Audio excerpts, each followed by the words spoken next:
अस्सलाम वालेकुम स्टूडेंट्स। मैं आज आप लोगों को एक्स-रे डिफ्रैक्शन टेक्निक के बारे में बता रहा हूँ कि एक्स-रे डिफ्रैक्शन टेक्निक क्या है। एक्स-रे डिफ्रैक्शन टेक्निक का मकसद क्या है, इसको हम मटेरियल कैरेक्टराइजेशन के लिए कैसे इस्तेमाल करते हैं। तो आते हैं एक्स-रे डिफ्रैक्शन टेक्निक। सबसे पहले क्वेश्चन तो ये अराइज होगा कि एक्स-रे को हम कैसे जनरेट करते हैं। तो प्रीवियस लेक्चर में मैंने आपको एक्स-रे जनरेशन के बारे में बताया था, लेकिन उसको थोड़ा रिवाइज करके आपको बताता हूँ कि हमारे यहाँ इलेक्ट्रॉन गन होता है, उसमें से फिलामेंट हीट करके इलेक्ट्रॉन इजेक्ट करते हैं, फिर हाई पोटेंशियल डिफरेंस के थ्रू इसको एक्सेलरेट करते हैं टारगेट के थ्रू। और यहाँ पे हमारे यहाँ टारगेट क्या है, कापर है। कापर को लिया जाता है। जब ये हाईली एनर्जेटिक इलेक्ट्रॉन इस टारगेट के साथ इंटरेक्ट करते हैं, तो इसके इंटरेक्शन भी दो किस्म के होते हैं।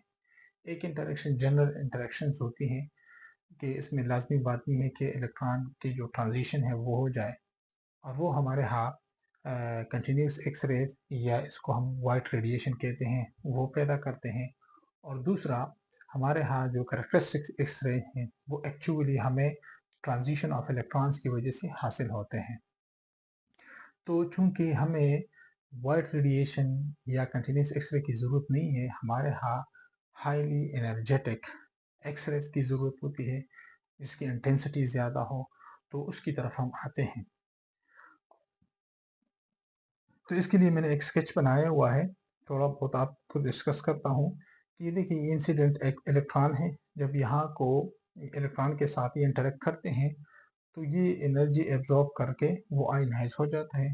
अब तो यहाँ पे वैकेंसी क्रिएट होती है। इस वैकेंसी को फिल करने के लिए अपर जो शेल्स है, एल शेल है, एम या एन ओ वगैरह, तो वहाँ से इलेक्ट्रॉन जंप लगाते हैं। तो अगर यहाँ से इलेक्ट्रॉन यहाँ पे ट्रांसफर होता है, तो ये जो ट्रांजिशन होती है, ये from higher energy state to lower energy state, तो यहाँ पे ये एनर्जी रिलीज करते हैं। तो वही एनर्जी को हम एक्सरेस कहते हैं। अब अगर ये 2p से जंप लगाते हैं, तो इस एक्सरेस को हम के अल्फा कहते हैं और इसकी इंटेंसिटी बहुत ज़्यादा है। अगर ये 3p मीन्स एम शेल से जंप लगाता है, तो यहाँ पे ये जो एनर्जी रिलीज करते हैं वो भी एक्सरे हम कहलाते हैं, लेकिन इसकी इंटेंसिटी थोड़ा कम होती है और इसको हम के बीटा और इसी तरह के गेमा वगैरह वगैरह। यहाँ पे आपको की भी नज़र आया होगा, ये हमारे यहाँ जो ये हम सब बना हुआ है, ये वाला, ठीक है। तो ये हमारे यहाँ क्या है, वाइट रेडिएशन या कंटिन्यूस एक्सरेज। तो इसके साथ हमारा कोई काम नहीं है। हम जाते हैं करेक्टरिस्टिक एक्सरे की तरफ जिसकी इंटेंसिटी बहुत ज़्यादा हो। उसमें आप देखें, ये जब ट्रांजिशन 3p से 1s होता है, तो ये आपके पास ये पीक, इसकी इंटेंसिटी थोड़ी कम है, लेकिन ज़्यादा इंटेंसिटी किस चीज़ की है, वो करेक्टरिस्टिक एक्सरे हमारे यहाँ क्या कौन से है, के अल्फा, जो कि 2p से 1s पे जंप लगाता है।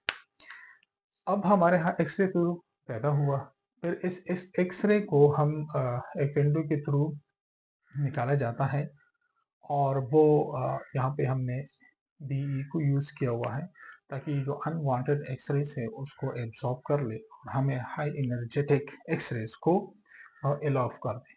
अब वही एक्सरेज हम यहाँ पे सैंपल पे बम्बार्ड करते हैं।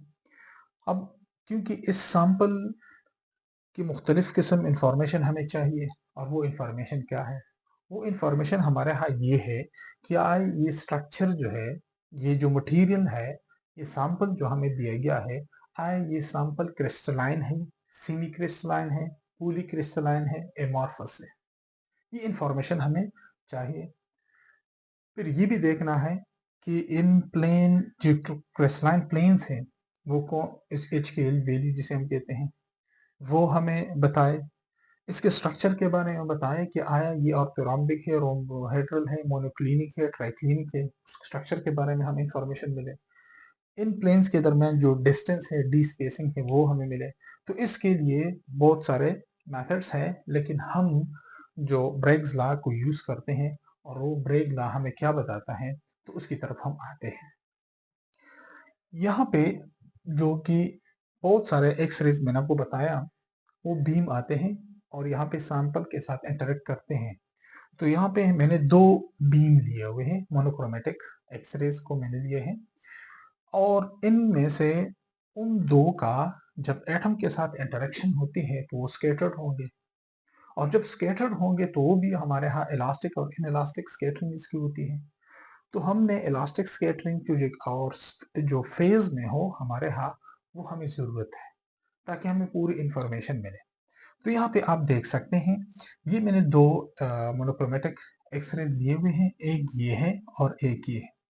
जब ये फॉर एग्जांपल यहाँ पे मैंने एटम का नाम दिया है P, एक एटम है। इस एटम के साथ जब ये इंटरेक्ट करता है तो यहाँ से ये स्कैटर होता है, और दूसरा जो है यहाँ पे ये इंटरेक्ट करते हैं तो ये भी यहाँ पे क्या होता है, स्कैटर्ड होता है।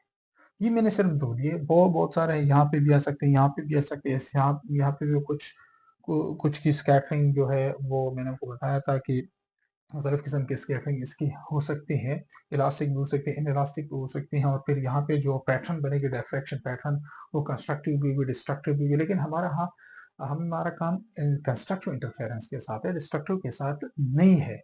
तो यहाँ पे मैंने सिर्फ इसलिए ये दो बीम लिए हैं जो कि कंस्ट्रक्टिव पैटर्न बना रहे।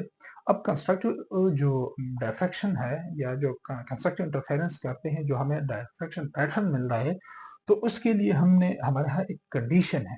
तो कंडीशन है, उस कंडीशन में तो सबसे पहला कंडीशन तो ये है कि ये मोनोक्रोमेटिक हो, फेज में हो, और पाथ डिफरेंस है। पाथ डिफरेंस क्या होना चाहिए?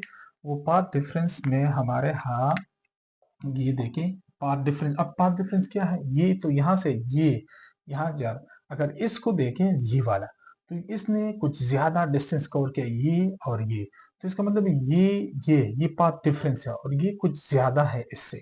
तो अब हमने इस पाथ डिफरेंस को देखना है कि आया ये पाथ डिफरेंस जो है ये integral multiple of n means n lambda के बराबर है कि नहीं है। अगर ये बराबर हो तो हम फिर कह सकते हैं कि कंस्ट्रक्टिव इंटरफेरेंस होगी।